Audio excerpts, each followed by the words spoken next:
Hey. Thanks again for pressing play and welcome once again to another edition of the Suns Jam Session Podcast on the BLEAV Podcast Network, brought to you by FanDuel, where if you opted to go Booker over 30 points, Booker over 8 assists, you're having yourself a good night. Make sure you stop by FanDuel and make these Suns victories a little bit more fun. So tonight, big boy win. This was a big boy win. With New York in town tonight, you knew it was going to be a real test. The Knicks have scuffled at times lately, but they're still bringing things that have historically made life miserable for Phoenix, right? They're three-point shooting, bigs, double big lineups, long, annoying defenders like Mikal Bridges and OG Anunoby who live in your jersey. And for a moment, it felt like the night might tilt that way. But instead, the Suns dug in. And even though they built that 12-point lead in the third quarter, they absorbed the push. They held on to send the Knicks home frustrated. And we got plenty to talk about on this edition of the Suns Jam Session Podcast. So make sure you subscribe, make sure you rate, make sure you review. Special guest on the pod, because that's what we do. Stay tuned.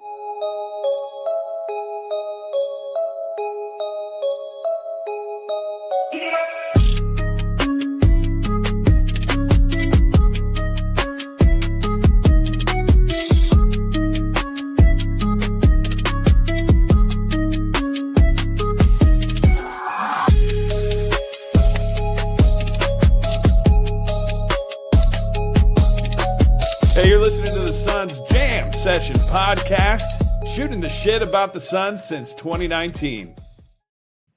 Man, not only Matthew, but making his first appearance this season. He had to wait until we beat the Knicks before he's like, okay, guys, I think we'll come on. I'm finally comfortable enough to come back on the Suns Jam Session Podcast. Ladies and Jamsters, give it up for Suns Geek. Brandon, how you doing, bud? Oh, I'm fantastic, man. Life is good. The Suns are actually winning basketball games. Kind of feels like the last time I was on this pod, we were not winning basketball games and everything was miserable. But, man, we're back. It's a brand new year, new season, new team. Let's go, Suns. Dude, and what a team it's been to watch. Matthew, how you doing?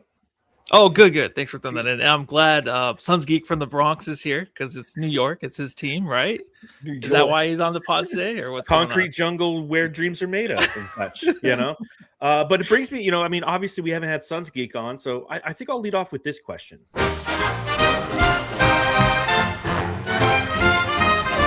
Matthew, Suns Geek.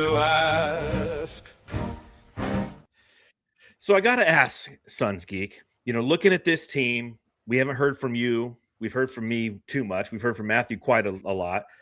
Who's been your favorite Sun to watch this season?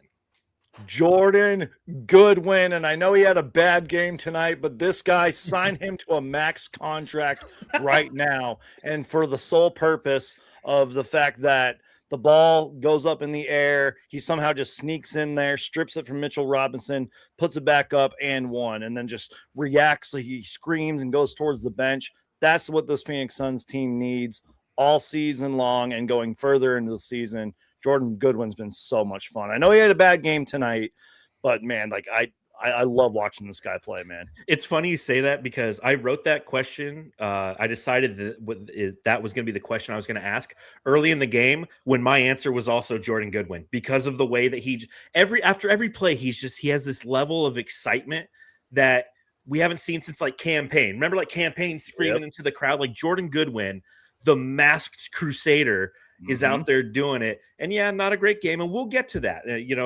Some things that we probably have changed around here that you might not know. We do the bright side where we talk about the good things that happen in this game. And then we talk about the burn book, the things we put into our little burn book that didn't go right in this game. And obviously I will mention him in the burn book. But I think that, Matthew, we should start it off with the bright side. Tell me the bright side. Because being 8 games over 500, being, what are we now, 23-14, 22-14, 22-14. That's 8. We're winning. That's all I know. Exactly. 23-15. There you go. Yep. Thank you, Matthew. Matthew, what's the first thing that you noticed? What's the best thing about this game tonight? Oh, I think just gaining on the Rockets in the standings. The Rockets are sitting right there, one game ahead of the Suns. I think that's the most exciting thing. Throw the Rockets into the play-in, and the Suns are hopefully a 5th or 6th seed this year. That's really what I think about all game long.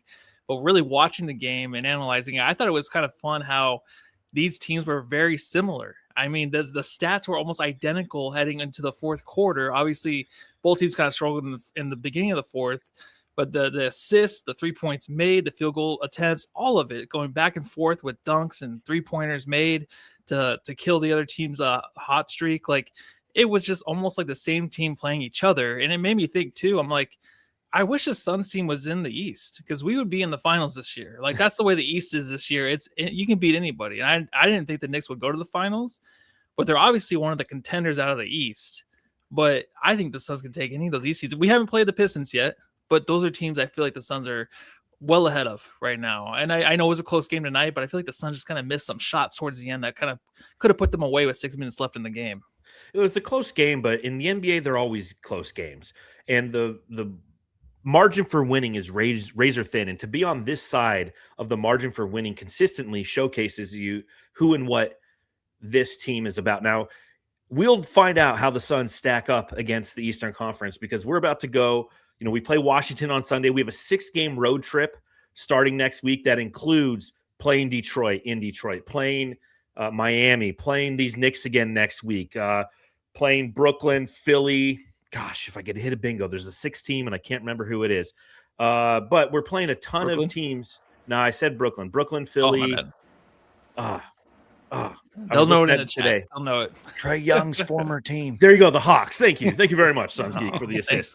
I cheated though. I looked it up. Hey, but I appreciate it. But again, at the same time, like we're going to know who this team is as it pertains to Eastern Conference competition because we're going to have a lot of shots at them, and this is kind of an opportunity to really fortify. We're going to talk about that road trip, especially after we do the post game pod on Sunday when we play the Wizards here, home game, and then boom, we're gone for a ton. But looking at this game from a bright side perspective, what was the brightest thing that you saw tonight, Suns Geek?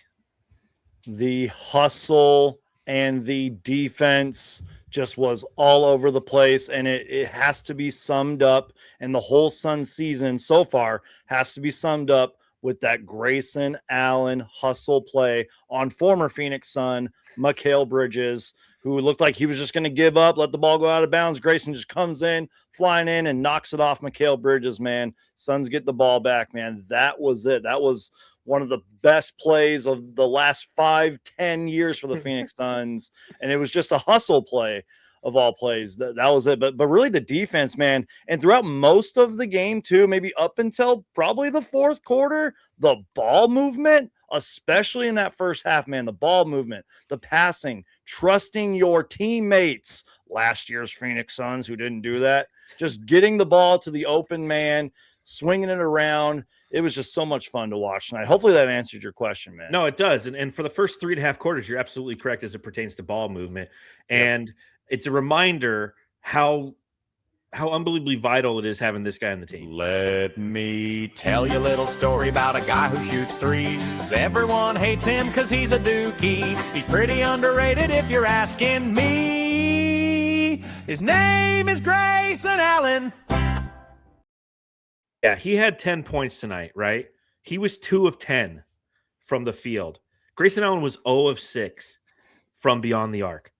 And I know that people, as we prepare for the trade deadline, are putting together their little scenarios on trade machines, and they're instantly going to Grayson Allen and saying, yep, we could trade him because he has a desirable trait, which opposing teams want, which is 3-point shooting, and he has a salary that's going to be great to stack.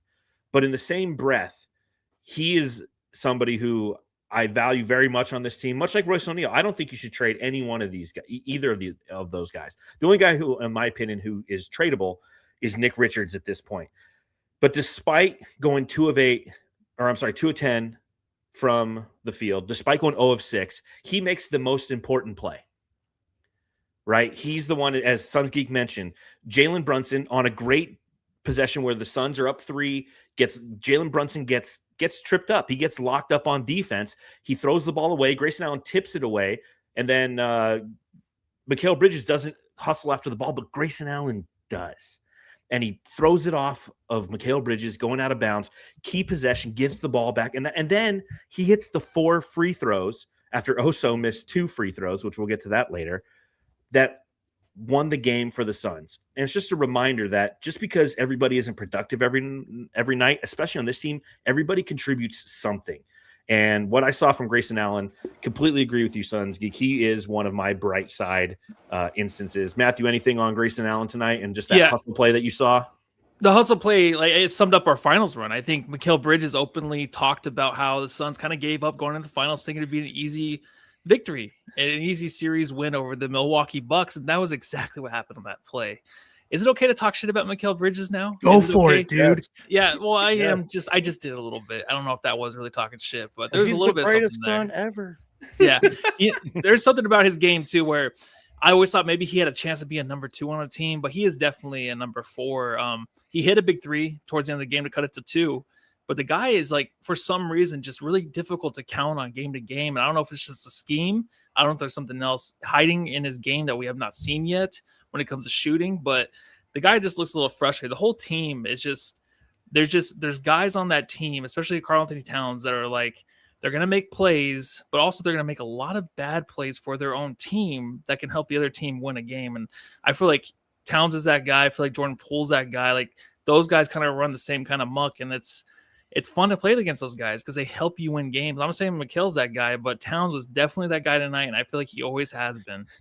Yeah, that's one of those reasons why Karl-Anthony Towns has never been, at least in my eyes, a desirable asset, because there's some great things that he does, and he might be, by definition, the greatest shooting big man of all time from beyond the arc. By definition, right? You know, chucks a bunch of threes, makes a bunch of threes. But there's so many little things that he does wrong. And I will say, on the subreddit for the Knicks, man, they crucify that guy right from the beginning. I could literally do a subreddit stakeout of just Karl-Anthony Town comments. And that's not what we're here to do tonight, but I could. One thing that I had on my bright side, Dillon the villain.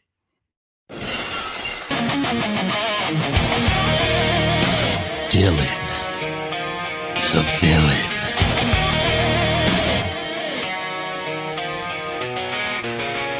The villain ends with 27 points tonight. He was 8 of 15 from the field and 5 of 9 from beyond the arc. Add in 7 rebounds, 5 assists. And he's the one he was the tip of the spear tonight in that first half. He's the one who came out aggressive and got his shot. And again, so many no, yes type of shots. And I'll throw this one to you, Suns Geek. How has he enhanced his score-making ability this year? Because this wasn't in his bag. You've watched basketball. I mean, you lived in Memphis, right? Mm-hmm. You used to go down to the FedEx Forum back when he played there. Have you ever seen this from Dillon Brooks? And where did this come from, man? So first off, just got to say it has been a surprise, I feel like, to a lot of us, but I feel like he's always had this, but it's now finally being unlocked. And a lot of the NBA, especially Suns fans, are seeing it right now because he's had that opportunity. So shout out to Jordan Goodwin and his coaching staff for trusting in Dillon Brooks to do this. But he talked about this at Media Day, which we were all three fortunate to be at, which was awesome, by the way. He talked about it at Media Day, like he watches a lot of film. And then I even put this in my notes. His footwork all season long just seems like it's getting better and better and better. Now, I don't know exactly if this is true, but I think he said something that he's been watching a lot of like Kobe Bryant film, but I like to believe that Devin Booker is in the gym with him every single day. Well, not every day, but, you know, practice and all that, working with him on his footwork and just working with Dillon Brooks offensively, because it just seems like he's getting more and more confident on the offensive level. Like, prime example of that was when he hit that big 3-pointer over Mitchell Robinson when Mark Williams had like a mouse in the house. He could have just thrown it to Mark Williams, you know, just step back, hit the shot. But like, he was doing that, especially in the first half. I feel like he kind of cooled down later in the game, but you know, it's fine. Like, he cooked early on in the game, first half and all of that. Great game from Dillon Brooks, man. Yeah, he's been doing that a lot lately, where he's kind of the guy who starts the train going down the tracks, and then he hands it off to Devin Booker, and he's the conductor until the end of the game. What are your thoughts, Matthew? Oh, man, I was watching last night Stone Cold and The Rock matches. back when it was really a good time for the WWE, WWF. WrestleMania 17, 19, those matches, them going head to head. And every time I'm watching Stone Cold, I think of Dillon Brooks. I think if he's the perfect guy to really bring that kind of aura to the Suns. And I think we all know that by now. We talked about it exhaustingly. But the thing that caught my eye tonight was the new celebration, man, hitting those threes, getting 20 points in the first half. Was he smoking the Stoogie or Stogie? What do you call it? Oh I don't know. God, a Stoogie? Did I just call it the Stoogie? A Stoogie? He's smoking a Stoogie? What was he smoking, man? He was doing it towards that the bench over there, the Knicks bench. I don't know, man. I think I saw that. That was funny. I think he rolled him up like a Philly blunt and smoked him. Maybe that's what I was wondering what he's saying though. Like I don't know what it was. But if I'm an opposing team's fan, like, and I'm watching Dillon Brooks, I'm like, how is this guy still cooking us? Because I feel like there are still fans, there are still maybe some media members that might be waiting for him to fall off a little bit. 100%. Because when you're watching him, it can look ugly and weird. And if I'm an opposing team's fan, I'm like, how is this guy cooking us? Like right now, scoring 20 in the first half to keep this team alive and ahead of the Knicks. Like it doesn't make sense still to me at times. But I mean, obviously he has to keep rolling. But there are times though where I'm like, we have to live and die by that guy's three. The deep threes, a turnaround, like the step back threes, like when he's feeling it. It's great. But sometimes it's like, holy shit, like I never want him to shoot the ball because it looks so weird to me sometimes. But I love the dude, of course. Well, we're gonna he's gonna be introduced to a lot of Eastern Conference teams, as we mentioned, based on the schedule, because they have no idea what's going on with Dillon Brooks over here. Preach. If they're like Luka, they're not watching basketball. They don't watch the basketball, so they don't know. Yeah, exactly. Yeah. They don't take the time to do so. So, I mean, he's going to have an opportunity to introduce himself and showcase. And what I liked about tonight is the fact that he was efficient in the way that he shot. At 27 points, it only took 15 shots. Normally, it's like 20, 22 shots to get 27 points. So I'm okay with I love the efficiency from him. And that's what was fantastic about this. And you mentioned it, right? That's with Dillon, it comes down to the 85-15 rule, right? Like 85% of the time, you love what he does. 15% of the time, you can't stand what he does, whether it's a technical foul or just an untimely foul or a horrible shot selection. But what he showcased thus far, in my opinion, is that horrible shot selection isn't necessarily horrible. Sometimes it just doesn't go in, and you have to accept the 15% if you want to enjoy the 85%. What else did you see from this game, Suns Geek? What else would go under your bright side? Oh, man, you want me to just sit here and read you the whole bunch of notes that I took? Because hell yeah, man. Can we stick with Dillon Brooks for like a couple more seconds? Please. Those threes was literally from the V on the Valley. And yes, I know a lot of fans are nostalgic for the finals team and all that. I get it. And I will say that court is beautiful. But one of those threes was from the V. You can go look it up on the box score and the play-by-play and all that. Go check it out. But one play that Dillon Brooks, well, actually, it's two plays back-to-back. He hit 1-3, and then the next possession down found Mark Williams for a big slam. Dillon Brooks was, like, fantastic throughout the game. I mean, he had 5 assists, too. Like, he literally does, like, the little things sometimes out there that really helps this team win. Did you guys – I don't know if you played the drop yet. Can we talk about Oso for a second? You bet your butt we can. Oh, you know what I'm talking about. Oso. Igudoro. I just want to say that I missed having Suns Geek because you know how to set it up. So you don't just start talking about a player. You're like, yo, play the drop. And then, that's the way to do it, man. You really are like the third member of the Suns Jam Session podcast. So hey, thanks, man. That means a lot. Fired up, man. What do you got on Oso? Well, man, okay, so I know that he missed the 4 free throws, which, yeah, that's bad. You got it. I hope he's in the gym right now working on those free throws. But can we talk about his passing tonight? He had the gorgeous pass to Rasheer Fleming, who maybe we'll talk about him later, and he went up for the nice boom room slam. And then he had that beautiful pass to Jordan Goodwin, and then a little bounce pass with Ryan Dunn, backdoor cutting. Like, who needs a point guard when you have Oso Igudaro? Like, seriously, man, he takes the ball up. He's getting more confident per game. He looks stronger out there. Like, he looks like he's been working on his body. Like, I thought Oso Igudaro was really good tonight, man. What do you think, Matthew, about Oso?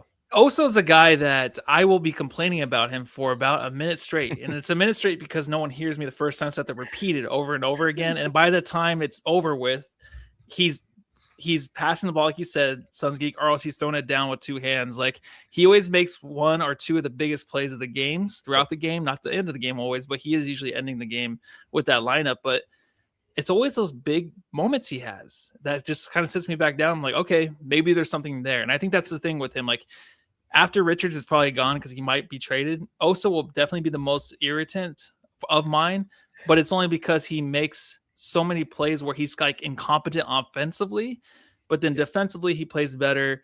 And like you said, with the shot, usually offensively, like you said, there's the passing, but when he's wide open for those dunks, dude, it's like, oh shit, like this guy's actually kind of fun to watch. But I don't know, man. I think it's just this team because they play so well as a team. You can put up with these kind of guys that make you frustrated at times, but then have those big plays like Oso to kind of bring you back and be like, all right, he's fine.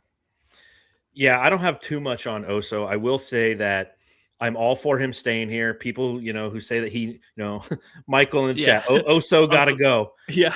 I'm not there. That bad yet. No. I was a critic of him early on in the season. That's all I'm going to say. Yeah. As was I. I wrote a whole article. Yep. Because I took a look. I'm like, his regression is real. Oh, yeah. And through the first 10 games, I was like, whoa, sophomore slump, anybody? But he's really rebounded, no pun intended, from that. Now, granted, he does have his limitations, and he always will. But for who he is as a second-year player who was drafted 40th overall, who the Suns are giving an active opportunity to develop in a transitional developmental year, remember that, everybody. We're outperforming easily what we were setting, what everyone believed we would do at the front end of the year, but we're sticking to the plan of developing him. And then you add to the fact that, I'd rather have him on the floor than Nick Richards. And that's what it comes down to for me at this point. I'd rather have him on the floor than Nick Richards, because so you're going to get the good and you're going to get the bad with somebody who is a second-year 40th overall pick. But Nick Richards, he's the one guy who just he looks like a square peg in a round hole. He just doesn't fit, and he knows it. You see him. You can see his body language. After plays where it's like he has the ball, he goes to make a pass, but he doesn't have the ability to make the same kind of bounce pass to a cutting Ryan Dunn around a defender, and he'll just throw it away and then just puts his hands up and his hands on his head and kind of jogs back down the court. So I'd rather have Oso. Is every team perfect? No. Is every player perfect? No. You're going to have discrepancies. Oso is one of those discrepancies, and you know what? I'm okay with it, my fellow Jamsters. Yeah, he just fits some kind of energy that the Suns team has. This team really starts in the locker room. It's all about just the chemistry with these guys, and he's part of that. Like whether or not on the floor he's making the best plays or making, has a high IQ at times, it doesn't matter too much because there's other guys that make up for it. So it's difficult to move on from certain guys from the team because you always have the Bobby Portis thing coming up. It's like if you were to get rid of Royce O'Neal, I guess that's fine, but you don't want to make a trade to really ruin any kind of chemistry, especially with a team like the Phoenix Suns right now that have the opportunity to do a lot more than we thought. You don't want to ruin that with breaking up anybody. The trade deadline's fun, but for the Suns, it's like you kind of want to stay away from it because you just know this team is really locked in right now. Preach. And that was kind of my summation when I wrote an article today about Ja Morant, right? Ja Morant is now being put on the market by the Memphis Grizzlies. And the way that I look at it is, if you want to talk about culture and connectivity, you might say, yes, the Suns could use a Ja Morant traditional style point guard. That's what you 30 games ago would have said. But now you've watched this team play, and what you've come to realize, I hope as a fan, or at least what I've come to realize, is that this team doesn't need a traditional point guard because they have a team full of connectors. And Oso is a big part of that connection. The way that he can fluidly hold the offense, set screens, bring the ball up the court. Can you imagine Nick Richards bringing the ball up the court? Or making bounce passes to a cutting Ryan Dunn. He wouldn't make it like past that. half court. I don't think he just made it past half. I agree with the screen setting too, though. He's a good screen setter. He's a good screen setter. He moves something. Nick Richards moves on every screen. He gets called for it too. Yep. Nick Richards, if he's bringing the ball up the court, he would just be like me on 2K, where I just kind of just dribble out of bounds. I'm like, crap. Yeah. You try to make a move. You're like, doesn't this stick do a juke? You're just out of bounds. Let me juke. I'm just juke out of bounds. Anything else that you have on the bright side, Matthew? I don't have much from the bright side. Let me see actually really quick. I just had Brooks and really the second quarter similarities they had and how fun this game was to watch. But obviously, I think moving forward, this Suns team, you just know whoever comes into Phoenix, and even on the road when the road trip starts, you can count on them to really put up the same type of game on the road or at home. I never know whether or not they're playing on the road or at home. Obviously, from the crowd and the court, but just the way they actually play on the court is no difference. It's consistent. It's consistent. One thing I had for the bright side. Yeah. Mark Williams is a bad man. Yeah. Ripping rebounds, blocking shots, playing like a madman. Yeah. Crowd go wild when he raised that hand. Pain in the paint, that's the master plan. Williams is a bad man.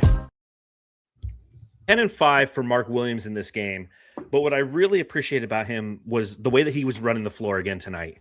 Yep. And it's so good to do that because you're putting pressure on like Karl Anthony Towns or Mitchell Robinson. But it was Towns a couple times where, I mean, he got easy points because Towns was just too busy just doing the look on his face, you know, and he's too busy putting his hands up and gawking at the official. Mark Williams is running down and scoring 2 points. And that's just smart basketball. You want to try to tire out opposing teams however you can. And Mark Williams has that aspect to his game, the way that he runs full court, the way that his motor is nonstop. You know, it's going to be, I'm going to bring him up in my burn book here momentarily for another reason. But what have you seen from Mark Williams thus far this year, Suns Geek? And where does he rank on all-time Suns centers to you? The greatest son. No, The GOAT. The GOAT. But no, he's been 85% consistent, and maybe that's something you're going to talk about in the burn book. But at the same time, he sometimes has these like quiet games, and I put that in quotations, but he still kind of stands out. Like when he had a block on one end, Grayson Allen takes it up court and then finds him for a lob. Like you get rewarded for playing great defense and then running the floor. DeAndre Ayton, you know, that's what he does out there. And he's just a big presence out there. He plays hard, sets good screens. I know Devin Booker loves playing with him. That's for sure. And again, but you know, like there are some inconsistencies, but maybe we'll save that for later. Well, I don't have any issues with his inconsistencies in this game because I feel like he had a big task ahead of him, right? True. They're a long team, they're a big team.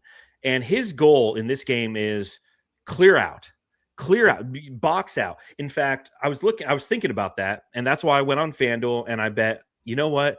It was like plus 235, but I'm like, I'm going to put $5 on Devin Booker over 6 rebounds because he's going to have to go out there and grab them as Mark Williams is trying to box out Cat or box out Mitchell Robinson. Now, granted, he only had 3 rebounds, so I lost the $5, but I thought the strategy was sound. You know, what do you think, Matthew? You know, I love the shot at DA, right? You don't need the Valley jerseys to reappear to just have pure hate for DeAndre Ayton because I'm constantly thinking that.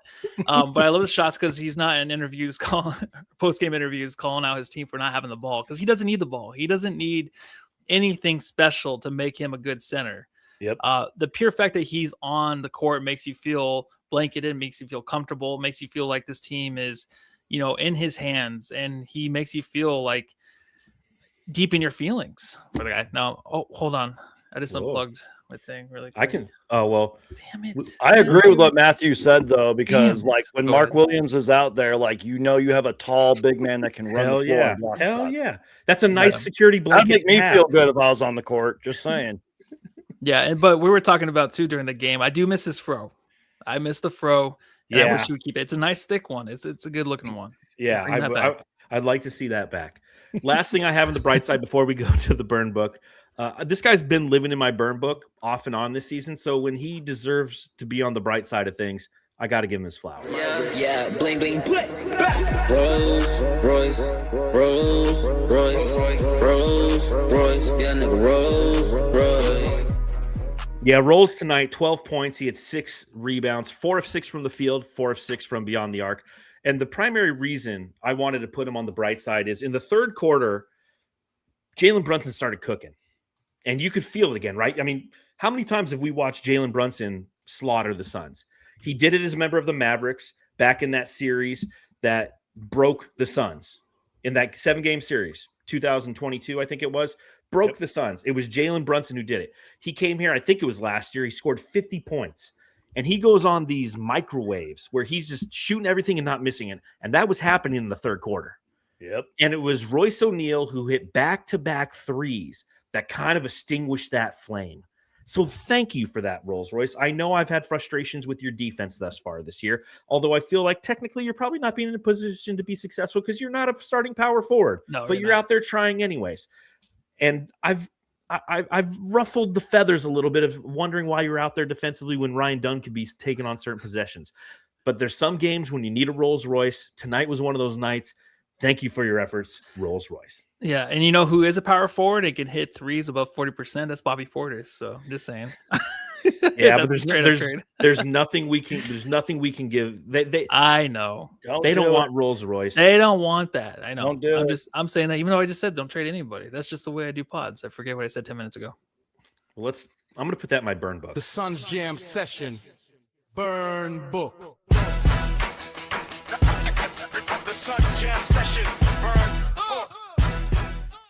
All right, so the first thing I want to put in my burn book, we were talking about Mark Williams earlier. The thing I'm putting in my burn book isn't Mark Williams, the presence of him, it's the absence of him. I want to know what this guy was doing at the back end of the game because it just doesn't make sense to me. He's Jordan now. The best coach Sparty money has bought. Yes, he's Jordan not. Maybe you guys can help me with this. Why was Oso Ighodaro on the floor in the first place to be put in a position to catch the ball, get fouled, and miss 2 consecutive free throws? What's the why there offensively? Because if you're going offense, size, and can hit free throws, that's Mark Williams. Why wasn't Mark? That could have cost the game. It didn't. But it could have potentially cost the Suns a game because had Mark Williams been in the game or had Oso made those 2 free throws, we wouldn't have had the Grayson Allen play because the Suns would have been up 5 at that point. But they missed 2 free throws. They were up, I think, 106, 103 at the time and goes down, misses the 2 free throws. Jalen Brunson gets the ball, throws it away, what have you. Suns Geek, why do you think that Mark Williams wasn't in the game at that point? And why did Jordan not have him out there and had Oso instead?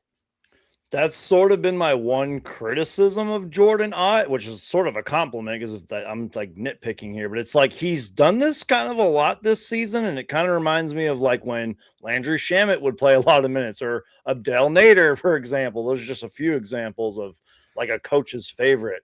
And Kobo. Yeah, like Elia Kobo. Yeah, exactly. Like, oh man, we're going way back with that one. But that's sort of weird. And it's like, I feel like even the broadcast was talking about this game. Like, wait a minute, like Mike Brown is now playing Mitchell Robinson and Karl Anthony Towns. Oh, the Suns are still going small. Then like a couple minutes later, Mark Williams was sub in. But in that specific moment late in the game, like why was Mark Williams not in the game? We've seen it a few other times this season. Why was Mark Williams not in the game? I don't really have an answer for you. Maybe I need to start tuning into more Jordan Ott press conferences because I just don't get it. And like, I don't really know how someone would like really phrase that question, but I hope there does come a time where it's late in the game. We need size and rebounding and free throw shooting out there. And Mark Williams is out there. Hopefully Jordan Ott will start to do that soon. What do you think, Matthew? Well, there's always a question of why Oso's really out there, and it really comes down, I feel like, to defense. Maybe I think that, but this is an offensive set, though. That's my. Well, problem. I understand, but even in the fourth quarter, I mean, Oso played the full 7, almost 8 minutes, right? And then or he played the 7 minutes, and Mark only had the 4.5 minutes. There's something there that he likes because I feel like he was playing like the last 2 minutes. Because I was sitting there, I'm like, how come Mark Williams is not in the game? That's or did my he whole actually question. switch out? Yeah, so the last 2 minutes of the game, when you have Oso in there, I think you can actually play defensive. Like he had the one good possession against Brunson at the end of the game, and he was playing perimeter defense really great. And I know offensively, maybe you want Mark Williams in there, but the in and out, maybe you don't roll with that because I think Ott really likes what he sees with Oso defensively, and like the stats are there really still with Oso with those lineups defensively, and he can play the perimeter. And we were getting burned early in the first quarter where these guys were getting to the rim without anybody touching them, and it was like 6 straight points, and it was like, what the fuck's going on? So maybe he just sees that Oso's a better rotator. He's a guy that can actually handle the guards. So maybe that's why, and he just going to keep them in there. I think it's really kind of maybe a leader thing too. Maybe this guy's actually more of a leader than we know, and he actually can hold these guys more accountable than Mark Williams right now. So we don't really know the inside outs of it, but he's just a guy we kind of put up with right now. where it comes to minutes and you're just like, how come this guy's in instead of this guy? He's the one guy right now that's an issue. Yeah, I did have too many shots at the rim in the first quarter in my burn book. I'm confounded because everything you said is true. But my issue with this was the fact that this was an offensive set because, like Ted said it in the chat, he goes, Oso's a better switch defender than Mark. And that's 100% true. Yep. That's why he's in there on defensive possessions because, especially with Jalen Brunson, that's their game plan in the last 2 minutes, the last fucking 5 minutes, in all honesty, is they're going to high screen and roll, pick the weakest defender, and then try to have Jalen Brunson go foul baiting, right? How many free throws did Jalen Brunson have in the fourth quarter today, by the way? Because that was actually quite miraculous. Let's see. Jalen Brunson, 0 of 0. Yeah. Beautiful job playing defense. The free throw, now that you hit on that, the free throw thing, though, in the NBA, hasn't been down. It hasn't been such a detriment, I feel like, for the Phoenix Suns in games. But overall, I feel like it hasn't been a thing where these guys are drawing fouls as consistent as they were earlier in the season. Like the last 2 seasons, it always flipped. You must have missed like the Pelicans games. Because that was some horrible fucking officiating. There was like 4 or 5 games right around Christmas where the officiating was absolutely OG Anunoby got to the free throw line a lot today. He did. But I agree though. Yeah, the Christmas stuff, like that whole like week or so. Yeah, God, yeah, that was horrible. I just felt like the entire podcast was me just pissed off at the refs the whole time. Yep. Even when we won, I'm like, I just don't get it. Well, it's a new year. Maybe they just kind of changed it up a little bit because they were even talking on pods like like Shea is not getting the line as much either. Like it's kind of dimmed down a little bit, which is nice. I feel like they just make that adjustment halfway through the season, and it's good to see because guys like Dillon Brunson, frustrating to watch at times, but he wasn't frustrating today because he wasn't getting to the line like he usually does. Yeah. Well, I agree. I hope you're correct because, and I've said this all year, if there is that recorrection where they're like, okay, because I read off the stats earlier a few pods ago where this season teams are averaging 3 more free throw attempts per game. That's a lot. There are 3 more personal fouls per game than last year. That's a lot. So if there is a redirection, a recalibration of officiating, that benefits the Suns because the way that the Suns play basketball. If you go through, I think like the last 6 years, though, I feel like it's always the same amount of free throw attempts per game throughout the whole year for every team. Like it's almost identical. It's almost like it kind of just evens out towards the end of the year. So we'll have to watch that. I think the start to the season was a lot. And I think people noticed that, but they always kind of just, like I said, just take it a little bit lightly. Like they ignore it. A few calls here and there, the refs do. So hopefully it gets back to the point where I think it was like 18 to 20 attempts per game or something like that, which would be nice, but I have to go look at that again. It was like the last 5 years. It's always been really consistent.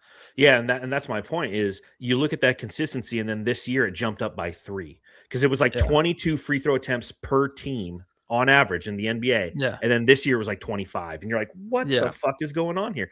But going back to my original kind of burn book question, we'll have to continue to see these adjustments. I don't know if it's rest management ultimately for Mark Williams, why he's not in there on a possession where you're inbounding the ball. It's not like that possession that led up to the Oso Ighodaro free throws was a transition play after playing defense, and Oso's out there and switch defense sets. The Suns get the rebound. They're pushing the ball up. They get it to him, and they foul him. No, that was an inbound play. They tried to go to Booker. He wasn't open. You had Oso come off a screen. He gets the ball. He gets fouled. He goes to the free throw lines. It's like, why in that situation is Mark Williams not in the game? And I'll tell you what, my fellow Jamsters, if that's the number one thing on my burn book tonight, we had a good fucking game, right? Exactly. Yeah, definitely. Yep. Yep. If there are guys like Towns in my burn book, it's a great game. If they're DeAndre Ayton's in my burn book, it's a great game for the Phoenix Suns. Is there anything else you had in your burn book? Excuse me. Yeah, I hope you didn't hear that. I didn't. I had Goodwin just because. Ooh, I like this. Did you already play his drop? Because I feel like we talked about him. Okay. I didn't, but we can. Where's my dog? Jordan. Dog wins.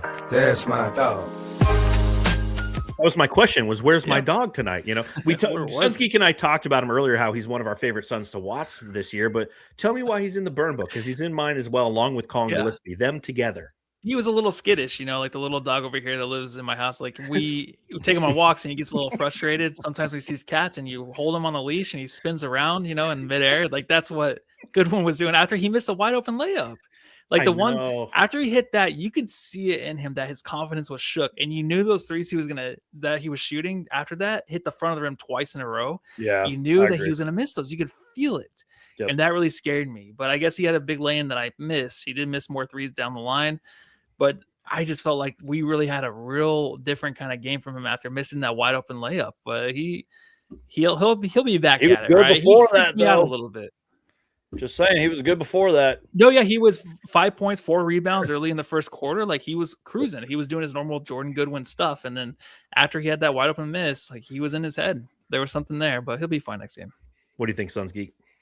Yeah, no, I agree. It's unfortunate too, and like I know we're going to talk about Colin Gillespie here in a minute, but like we could have really used at least 2 Jordan Goodwin threes, not 0 for 7. But I do agree though, like once he had that little blown layup, I think he was like a little too wide open, or like it like spooked him that like, oh my gosh, I have a wide open lane to a drive to the rim, miss, Shaq in a full moment. I feel like that's when everything started like really going downhill for him. But I do just want to give him a shout out. I know this is the burn book, but going into this game, I saw this on the broadcast, his last 2 games, remember this is before tonight's game, 16 points per game, 4.3 rebounds, 2.7 assists, 56% from 3. The guy's been playing great lately. Up until tonight, he was a sniper from 3, but then there was that blown layup and everything just went downhill from there. I don't even remember when he got subbed out and like didn't play the rest of the game. No, I don't remember either. Yeah. Yeah, between him and Colin Gillespie, and I feel like it wasn't last game, it was 2 games ago, the Rockets, right? When we lost to the Rockets by 3 points. Yep. Colin Gillespie and Jordan Goodwin combined in the second half went 0 of 5 from the field. Yep. Okay. In this game, from beyond the York, from Lord of the Rings, Beyond the York. Yes, there's Real Housewives of Yorktown. We will have a Lord of the Rings shout out in the subreddit stakeout. By the way, maybe that's where my mind's at. Wow, that's weird. Yeah, what are the odds? But combined from beyond the arc in this game, they were 2 of 13. So to Suns Geek's point, could really use just a little bit more efficiency there, because then the game isn't as stressful in theory. And some productivity. And so it brings me to this question for both of you. Do you think that, we were talking about earlier how, opposing teams might be wondering, hey, when's Dillon Brooks going to kind of fall off? Do we feel like this above sea level production from both Colin Gillespie and Jordan Goodwin, massively outplaying their contracts, with which, by the way, Jordan Goodwin, fully guaranteed contract now. They brought him in this past offseason. It wasn't fully guaranteed until the beginning of January. It's fully guaranteed now. But do you think that they're kind of hitting that apex of where they can, who and what they can be right now in this season? And it's almost coinciding perfectly with Jalen Green coming back because they can fall into their roles appropriately. So there might be a little bit of that kind of mental unsharpness, dullness, if you will. Yeah, it's almost like they've been spread a little bit thin as of late. And I think we all sitting there watching these games, just waiting for Jalen Green, obviously, and just thinking like this game might have been over with 6 minutes left if Jalen Green is in the game. There's all those trade rumors too about trading Jalen Green going other places. The Lakers wanting Dillon Brooks supposedly, or there's guys saying that everybody wants Lakers. A piece of the Suns. Yeah, but if you bring this guy in, he relieves a lot of these guys, a lot of the stress, a lot of the ball handling. Like Colin Gillespie having a hard time tonight handling the ball, Jordan Goodwin not hitting big shots. But those guys are like, I am so relied on. If I'm not doing my job, we might lose the game. But guys like Dillon Brooks and Devin Booker tonight hit bigger shots. They put up the stats they needed to put up to get the victory. And that hasn't always happened so consistently. So I think these guys kind of know, like, if we're not making our shots, and Jalen Green's coming back too, like, are my minutes going to dwindle? Like, it can always get so confusing, I feel like, with those guys just kind of worrying about their minutes when a guy comes back too. So there's 2 different ways I feel like to look at it. Yeah, there's not too much I can really follow up with that. That was so well worded by Matt. But I will just say this. I can't take credit for saying this because I think I heard it on Arizona Sports. I don't think it's really like a minutes thing. It's more of like how many shots are going to be taken by certain players when Jalen Green comes back. Oh, yeah. Yeah, and we could have really used a Jalen Green tonight. We could have really used at least 2 Jordan Goodwin threes, you know what I mean? Or 2 Colin Gillespie threes. But again, these guys are so bought in. The chemistry on and off the court is at an all-time high. These guys just want to win, man. So hopefully Jalen Green comes back soon. It won't disrupt the chemistry. There's going to be like a million shots going up, and hopefully we can win some more ball games when Jalen Green comes back. But yeah, I'm sorry to interrupt, John. Just real quick at the Dillon Brooks thing. I don't think he's going to like cool down or anything like that soon. Like, I don't want the fall off to happen anytime soon because he's arguably been an all-star this year. He's been so good for us. Like, every team and player is going to hit like a slump here and there, but I think Dillon Brooks will be just fine, man. Well, I think that's where a lot of the shot diet from Jalen Green is going to come from, is Dillon Brooks. You know, I think that's where a lot of it will come from. And then some of the bench guys, because he's going to spend time with them. And it's going to be very interesting to see how his reintegration in this team is going to go, because this team's rolling right now. And if it happens on this upcoming road trip, it's actually probably the perfect, you know, once again, best case scenario for the Suns, because they're going on the road. They're not going to experience the home crowds. They're going to have the adversity of playing against fans who are anti them. And that typically bonds people together. You know, one ring that binds them, one ring that defines them. Yeah, and the Rockets just lost again to the Portland Trail Blazers, so the Suns are a half game. And I love that dynamic because I think the Rockets fans are going to get on KD over there, and they're going to be the seventh grade. Seventh grade. Seventh grade. They're going to be in the seventh grade again. They're going to be the seventh seed, and I can't wait till that thing falls apart. Well, and the Lakers are losing right now, I think, to the Bucks too. Somebody just said in the chat. Who do you guys think, though, really quick, though? There has to be one team to fall in the play. Do you think it's the Rockets, Lakers, or the Wolves? Like, it can be either one of those, right? What do you think, Sunsgeek? We're only like 3 games-ish back or something like that. Like, Timberwolves are like 25-13. Lakers are 23-12. Rockets are 22-12. Like, we're right there. It could be any 3 of those teams. Like, Denver's been playing good despite, like, Jokic being out and all that. But they lost tonight, didn't they? Yeah, I think so. It's going to be wild, man. I can't wait to see what happens. But all I know is that we're winning games right now. That's all that matters. I think the Lakers. I think the Lakers are a paper tiger, in all honesty. I don't think they possess the depth. I think that they're going to start to – they've already hit some rough patches as it goes. Now, the only thing that scares me is because the Lakers are the Lakers, and I've said this before, and I'll say this again. I feel like every guest who comes on here, I have to let them know that this is my take. Herb Jones will be traded to the Lakers. That's what I'm calling, because that's exactly what they need. Herb Jones? Yes, they'll get Herb Jones. It's exactly what they need, because they're a poor defensive team, man. Luka ain't a defender. LeBron's too old.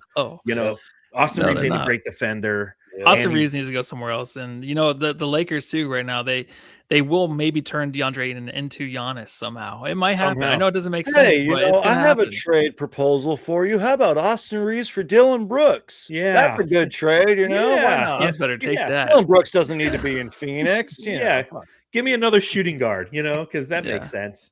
All right, let's go to subreddit. The Suns Jam Session subreddit stakeout.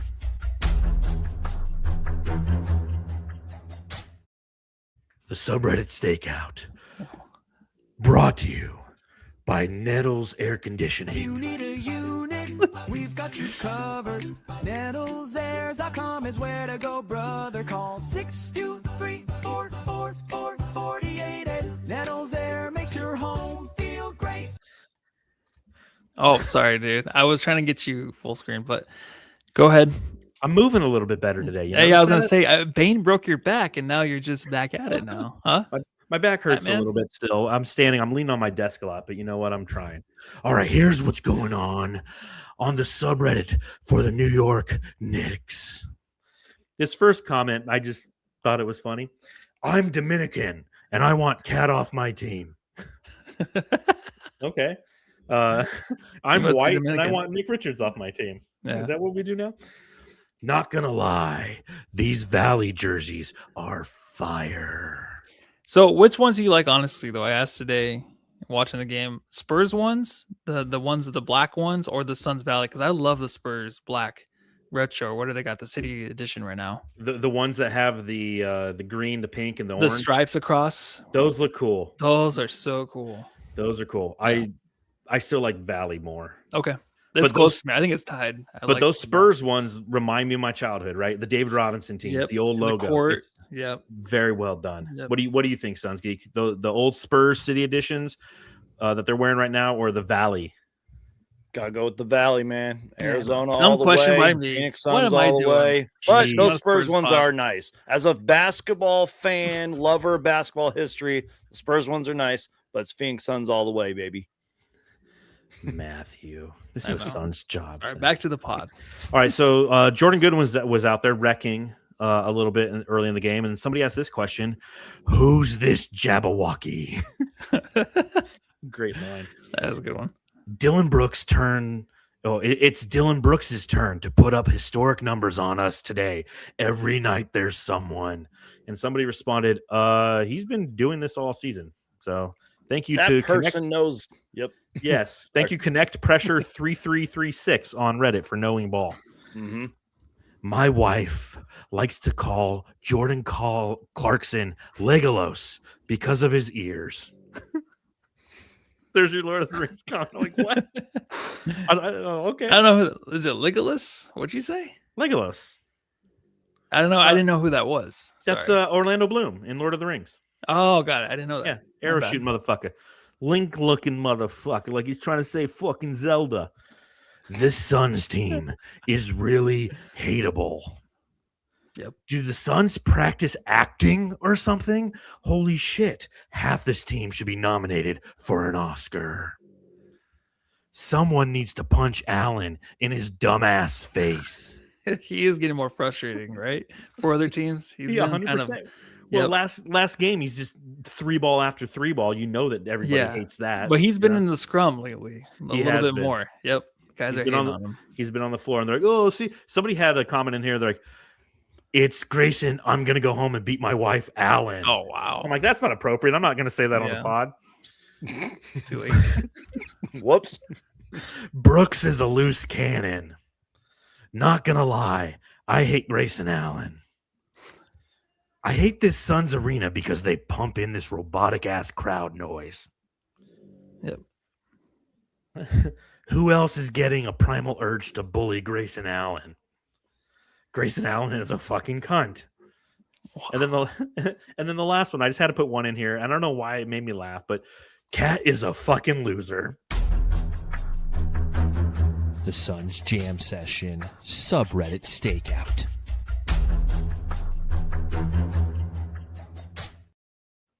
Whew. Love it. You know, we don't have anybody that would be a loser on this team, right? In subreddit, like no one would say any of these guys unless it's maybe Richards out there.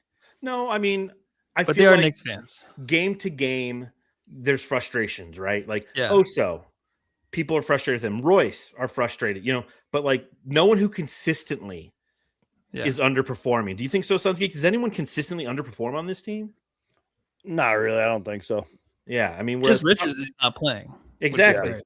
exactly. But when he does play, he sometimes plays okay.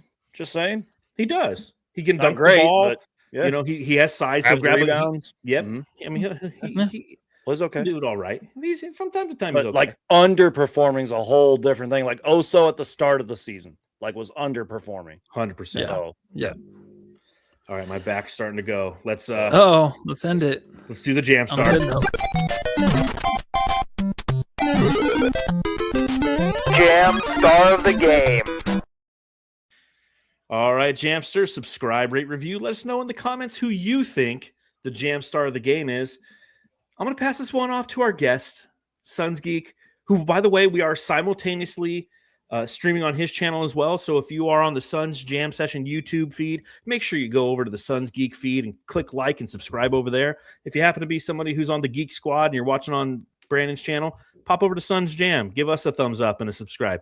Let's do it all together. Someday we'll get to 4,000 subscribers. Last time you were on the show, we still didn't have 4,000 subscribers and we were asking for it. We're still there. Who's your jam star?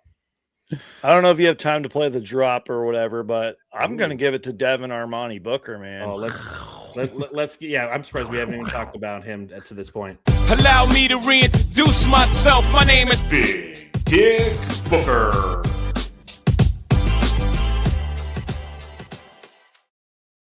Booker in this game ended just, for a statistical standpoint, led all scorers, 31 points. He was 10 of 23, 4 of 6 from beyond the arc. He also had 8 assists and 3 rebounds, 3 shy of getting my FanDuel bet of 6 rebounds. Yep, Devin Booker was great, man. I think I took a note of it. It was his 12th 30-point night, I believe, of this season.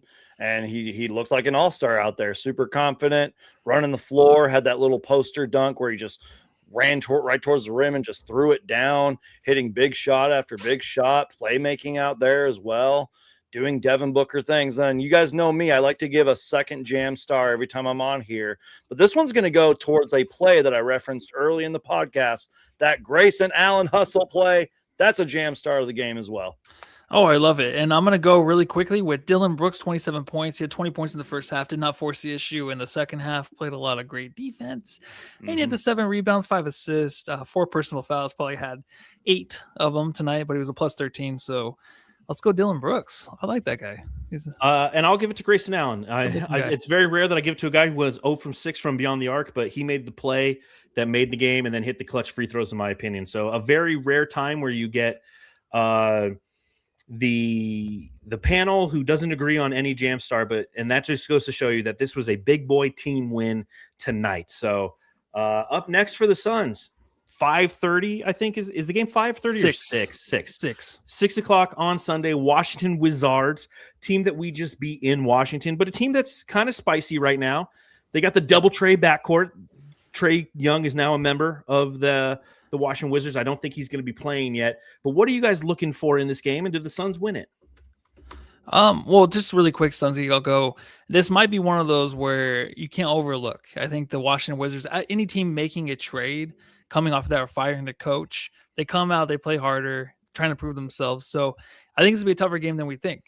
Playing at home again is going to be obviously make it a little bit easier maybe, but right now the Wizards are looking to get things off right, even though they want to stay kind of in tanking mode, get a top 13 pick or top 8 pick, going in next year. They might still have guys that want to prove themselves. So be careful of that, Suns. Yeah, there's really not much I can say except for I 100% agree with you because they didn't trade away any of their young talent. And I know a lot of people are like clowning the Wizards for this trade. I actually love what they did. I think they got a bright future. Even if Trey doesn't stay there like long term, he'll probably be there for a year or two. Like this team's going to want to start winning.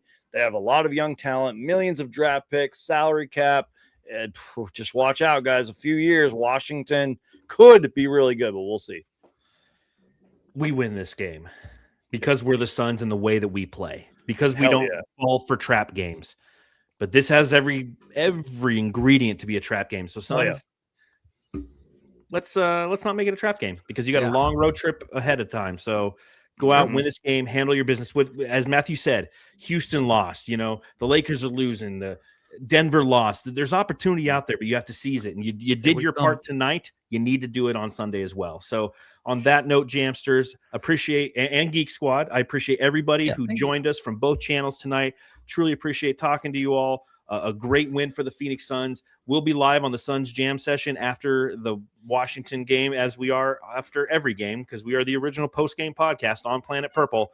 So make sure you tune in then. If you need any other content in between, you need to be over on Suns Geek channel. He's always putting out content, pumping up the new. If something happened with the Phoenix Suns, he's going to make a video about it. God damn it. That's the bottom line because John Voight has said so, and my back is killing me. You're about to drop dead on the floor and start screaming. We'll be like, all right, see you, John. So you guys got anything else to say? No, just good luck to your back. I love the Suns. That's it. Go subscribe to the Suns Jam Session podcast right now. Seriously, guys, thank you for having me on. Let's do this more, man. I'm excited to be back. Yep. Go home, love your family. Hey.